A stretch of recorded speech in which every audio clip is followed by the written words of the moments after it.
Let's make a perfect carnivore steak.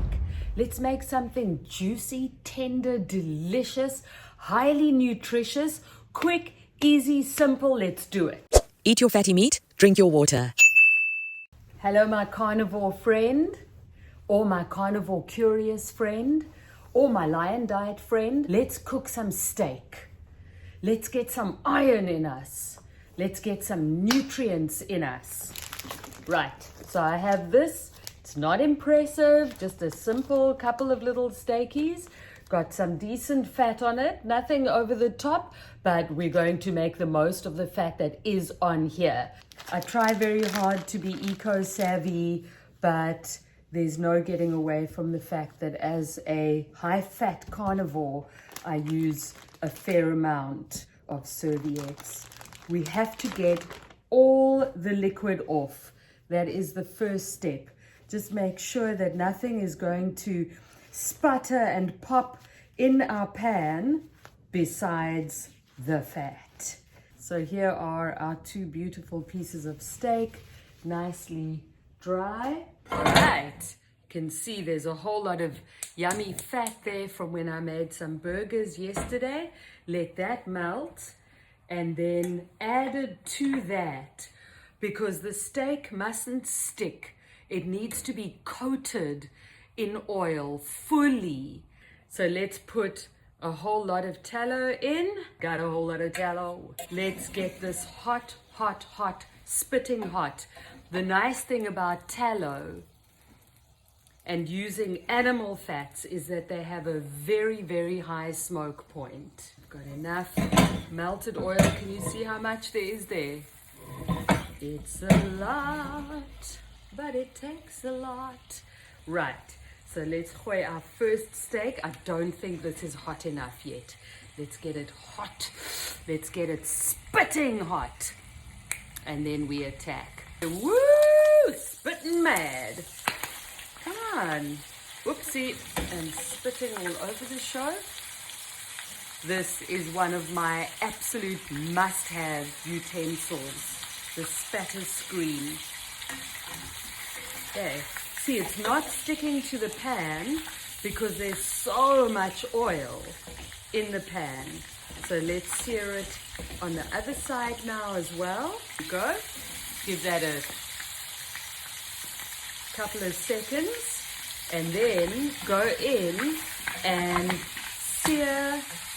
Stand it up on its side.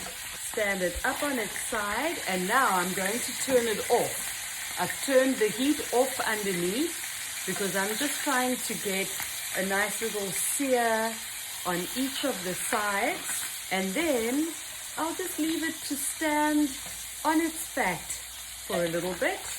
Just stand it there in the fat. Just for a little bit, let it really get a little bit of gold on.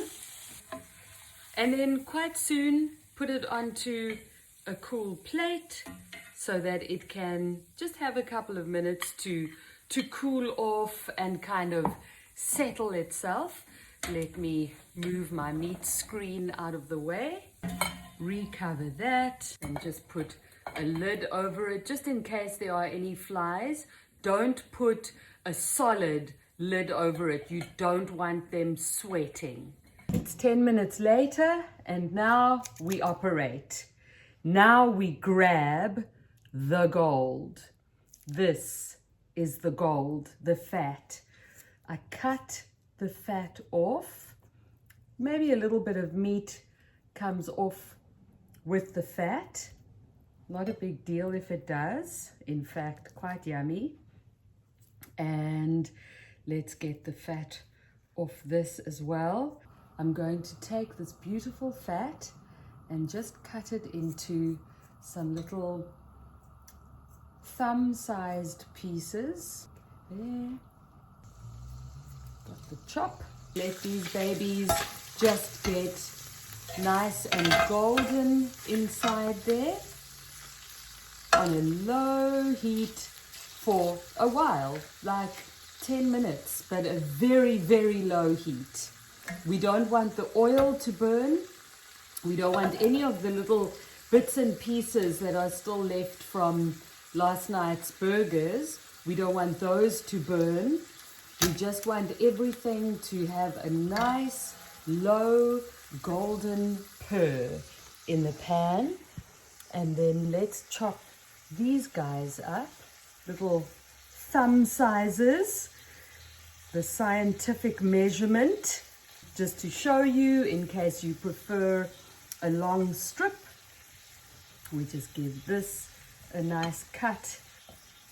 Fabulous, love it. Right, so we do a nice liberal salt of the fatty bits, and I'll be back in a couple of minutes. So we're pretty golden brown there already. We can put all our little pieces in, and this is going to be really quick. And now I've done this now this is the second time that this little strip has been done and coated in oil, and I'm putting it back into its plate. And these ones that are also already coated and sealed, I'm putting them all back. So here are my little fatty bits, they're still going a little bit in the pan. And here we've got all the steak. And now, tweet, tweet, let's eat. Now I'm only going to salt these because I don't want liquid coming out of them. I'd like to keep the liquid in them. So I've salted these a bit. These were salted a while ago. And now we can eat. Woo! Right, okay. So,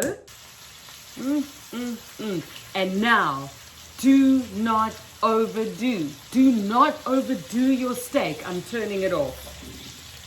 Please don't overdo your steak. It makes me so sad to see a steak that has been murdered with heat. This beautiful cow died for you so that your body could be healthy. Don't kill it again. All right? I know that's a bit depressing, but so here we are. So that was it. This is the steak. Now, what I can do now is do these a bit more. It still needs to be super pink in the middle. I like my comedy blue. I don't like my steaks blue yet. Maybe I'll get there. But for now, I definitely want them rare. And let's have a look. Okay, let's do the test. Let's see. Is that too round for me? Let's see. It might be. Okay. A little bit too blue still. It's good. But I don't want to put you off if you're new to carnivore. All I'm saying is don't overcook. That way you lose nutrients, you lose taste, you lose volume, you lose water, you lose the liquid in it. So I'm going to turn it off, because what happens obviously is as it sits in the pan, it's still cooking. Do you remember that scene in The Sopranos where Tony tells, what's his cousin's name?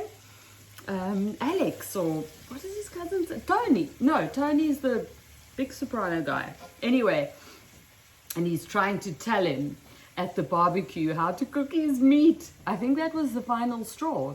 I think that was what ended up being, or whatever, however they did it.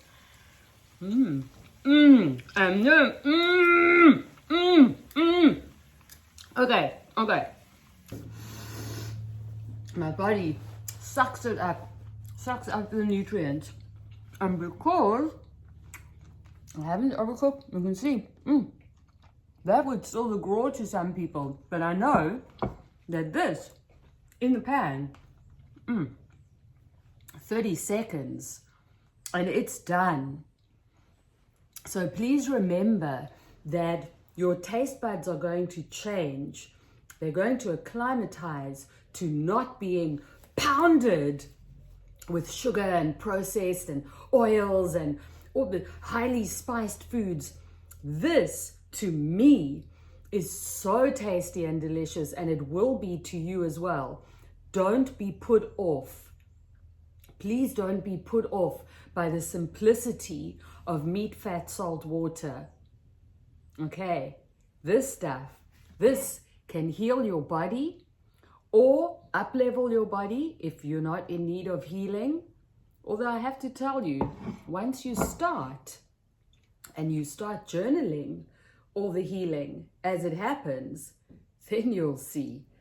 Then you'll see how much healing a so-called normal body actually ended up needing. You know, a lot of sports people, a lot of athletes, gym bunnies, they're in pain a lot of the time. Not the carnivores though. Okay, so I love you. I want the best for you. Consider me your meat mother. I'm here to give you whatever tips and tools and techniques I can from my carnivore kitchen. Please remember, I'm not a doctor, I'm not a nutritionist. I am a successful experiment of one. Almost 6 years a carnivore. And the healing that I have had, woo, the healing. The healing. Yeah, the healing. Oh, the healing. I will never stop meat evangelizing about the healing. But it's as important that you prepare your food well as it is that you eat your good food. And my light just went off. So the battery just went off on my light, which means we're out. Love you. Love you. I love you. I see you healed. Eat your meat, drink your water. Like, share, follow, subscribe if you enjoyed this.